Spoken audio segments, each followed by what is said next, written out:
Moi, c'est Dr Isaka Sagara.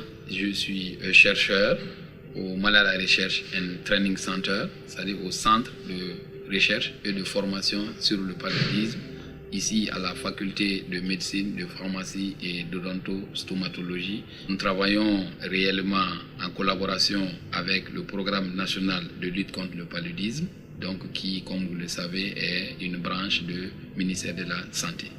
Et nous sommes, si vous voulez, en tant que MRTC, c'est-à-dire Malala Research and Training Center, nous nous considérons comme un bras technique réellement du programme national de lutte contre le paludisme.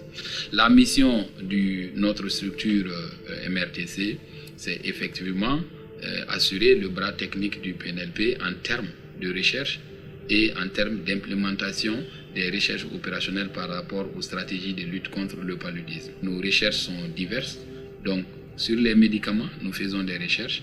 Sur les outils de diagnostic, sur le paludisme, nous faisons des recherches. Sur le développement de vaccins antipaludiques, nous faisons des recherches.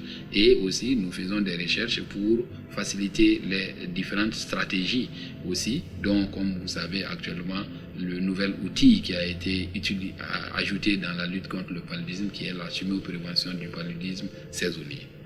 L'OMS maintenant, et aussi le programme national de lutte contre le paludisme, c'est écrit dans toutes les directives, demande aujourd'hui que, avant tout traitement de paludisme, il vous fait faire une confirmation biologique du paludisme. Le paludisme est aujourd'hui un problème majeur de santé publique et les statistiques montrent effectivement que nous avons 214 millions de cas de paludisme qui ont été enregistrés dans le monde malheureusement en 2015.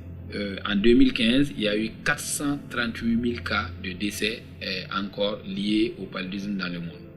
Et là encore, malheureusement, les statistiques disent que 90% de ces décès se sont passés en Afrique au sud du Sahara. Au Mali, pour être spécifique, nous voyons que 40% des cas de consultation, des raisons de consultation au Mali, c'est le paludisme. C'est trop. Le paludisme est une maladie aiguë qui peut évoluer rapidement. L'objectif, c'est de traiter le plus vite que possible. Donc, si on ne peut pas rendre les résultats dans les 2 heures, il faut utiliser le test de diagnostic rapide dont nous savons que les résultats sont fiables et on peut les obtenir dans les 15 à 20 minutes au plus tard et avant tout traitement. Venant aux résultats à proprement dit, en d'autres termes, la sensibilité.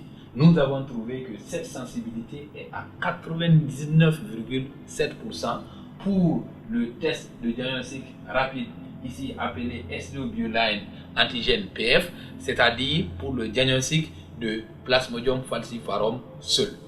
Et à côté, le deuxième test, mais cette fois-ci, ce test est censé diagnostiquer toutes les espèces. Et pour ce test aussi utilisé, nous avons trouvé une sensibilité de 99,1%. Nous pouvons tout à fait dire que les tests qui sont disponibles actuellement dans les systèmes de santé au Mali sont des tests qui sont très sensibles, donc en d'autres termes, qui peuvent tout à fait diagnostiquer le paludisme quand tu en souffres. Ça, c'est ce qu'on peut en dire de l'étude, comme vous voyez, parce que la sensibilité a dépassé largement 95%.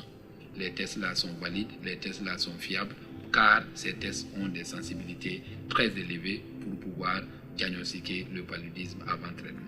L'avantage que cela peut avoir, on va économiser sur les traitements antipaludiques. Okay?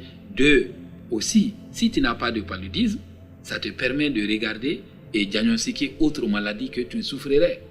Et donc, ça va éviter le retard de traitement pour d'autres maladies. Et aussi, l'autre chose, il y a dans certains cas aussi, ces maladies peuvent être des maladies virales, type grippale, qui n'ont peut-être pas de traitement. Donc, inutile de mettre ni un antibiotique, ni un antipaludique.